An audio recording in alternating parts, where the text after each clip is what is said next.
अस्सलाम वालेकुम, welcome back to my channel Sadia's life. आज हम बनाएंगे मटन कढ़ाई। तो चलिए बनाना स्टार्ट करते हैं। इसके लिए सबसे पहले हमने कढ़ाई के अंदर ऑयल ले लिया है। ऑयल थोड़ा सा हमने ज़्यादा डालना है ताकि हमारा मटन जो है अच्छे से फ्राई हो जाए। अब इसके अंदर हम लहसुन ऐड करेंगे। लहसुन थोड़ा सा रोस्ट हो जाए तो इसके अंदर हम हल्दी ऐड करेंगे।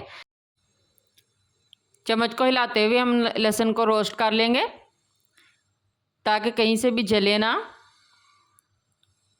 लहसुन हमारा अच्छे से रोस्ट हो चुका है। अब हम इसके अंदर आधा चम्मच हल्दी का ऐड करेंगे। मैं तकरीबन 1 से 1.5 किलो मटन की कढ़ाई बनाऊंगी, इसलिए मैं आधा चम्मच डाल रही हूँ हल्दी का। आप अपने हिसाब से, अपने मटन के हिसाब से डालिएगा। हल्दी को थोड़ा सा हम फ्राई करेंगे, बहुत ज़्यादा नहीं। अब इसके अंदर हम मटन ऐड करेंगे। मटन को ऐड करके हम तकरीबन 10 मिनट के लिए अच्छे से फ्राई करेंगे। मटन को हमने तब तक फ्राई करना है जब तक इसका कलर अच्छे से चेंज ना हो जाए। अब दूसरी तरफ हम स्पाइसेस जो हैं वो पीस लेते हैं। मैंने 1 चम्मच ज़ीरा लिया है, 3 लौंग लिए हैं, 2 टुकड़े दालचीनी के लिए हैं, 2 तेज़ पत्ते लिए हैं। इन सब को पीस के हम पाउडर बना लेंगे। इतने में मटन हमारा अच्छे से फ्राई हो चुका है। अब इसके अंदर हम 4 टमाटर का पेस्ट ऐड करेंगे। अब अच्छे तरीके से इसको पकने देंगे। अब इसके अंदर हम जो पाउडर मसाले हमने बनाए थे वो सारे इसके अंदर ऐड कर देंगे। अब इसके अंदर हमने पानी ऐड करना है। पानी हमने इतना ऐड करना है कि हमारा मटन अच्छे से गल जाए। कवर करके इसको तकरीबन 45 मिनट के लिए छोड़ देंगे। आप चाहें तो आप इधर प्रेशर कुकर के अंदर भी डाल के गला सकते हैं मटन को। अब एक्स्ट्रा ऑयल हम निकाल देंगे। जितने ऑयल की हमें ज़रूरत होगी इतना हम रख लेंगे।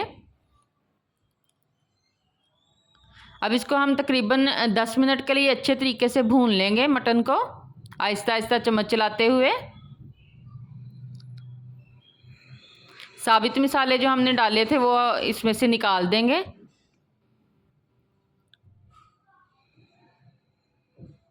अब इसके अंदर रेड मिर्च हम डालेंगे एंड पे। रेड मिर्च डाल के हम तकरीबन इसको 10 मिनट के लिए भूनेंगे अच्छे तरीके से। अब हम एक बाउल के अंदर क्रीम और दही डाल के अच्छे तरीके से इसको मिक्स करेंगे। हमने ये दोनों चीज़ें सेम क्वांटिटी में लेनी है। अच्छे तरीके से मिक्स करके हम मटन के अंदर डाल देंगे ताकि हमारी ग्रेवी अच्छी बने। दही और क्रीम को डाल के हम इसको तकरीबन 10 मिनट के लिए दम देंगे। तकरीबन 10 मिनट हो गए हैं। अब हम मटन चेक कर लेते हैं। तो मज़ेदार हमारा कढ़ाई गोश्त बन के रेडी है। गार्निश के लिए इसके ऊपर हम सब्ज़ मिर्च और कटी हुई अदरक डाल लेंगे। बहुत ही आसान तरीके से हमने बनाया है, ट्राई ज़रूर कीजिएगा। अब इसके ऊपर हम गार्निश के लिए सब्ज़ मिर्च और अदरक डालते हैं। सब्ज़ मिर्च को हमने कट लगा के अच्छे से चेक कर लिया था ताकि अंदर से ख़राब ना निकले। तो आप भी बनाइए, नान रोटी और सलाद के साथ इसको एंजॉय कीजिए। दुआओं में याद रखिएगा। एक दफ़ा फिर मिलेंगे एक नई और मज़ेदार रेसिपी के साथ। अल्लाह हाफिज़।